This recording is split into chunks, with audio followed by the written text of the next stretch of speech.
News. Samantala, lokal na pamahalaan ng Baguio at DOT nagpaalala kontra accommodation scams sa panahon ng Panagbinga Festival. Kasama mo mula sa IFM Baguio si Idol J. Ancalis.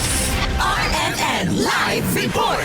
Nagbabala ang mga opisyal ng turismo laban sa accommodation scams kasabay ng nalalapit na Panagbinga Festival sa Baguio City. Ayon kay Department of Tourism Cordillera Director Jovita Ganongan, hinihikayat ang mga turista na mag-book lamang sa mga accredited hotel at establishmento at tiyaking lehitimo ang mga ito bago magbayad. Maaari umanong suriin ang mga listahan ng mga accredited hotel, restaurant at tour services sa opisyal na website ng Department of Tourism. Paliwanag ni Ganongan, ang mga lehitimong operator ay dumadaan sa tamang proseso at may kaukulang permit mula sa lokal na pamahalaan. Karaniwang modus ng scam ang paniningil ng deposito o buong bayad, subalit pagdating ng turista ay wala namang nakareserbang kwarto. Inirekomenda rin ni Mayor Benjamin Magalong ang pagbisita sa opisyal na Baguio Visita website para sa lehitimong rekomendasyon ng mga accommodation. Ito ay paalala ng mga otoridad upang maging mas ligtas at maayos ang pagdalo ng mga bisita sa nalalapit na Panagbinga Festival 2026. Kasama mo mula dito sa 103.9 IFM Baguio, ito si Idol J. Ancalis, Tatak RMN. RMN Network News.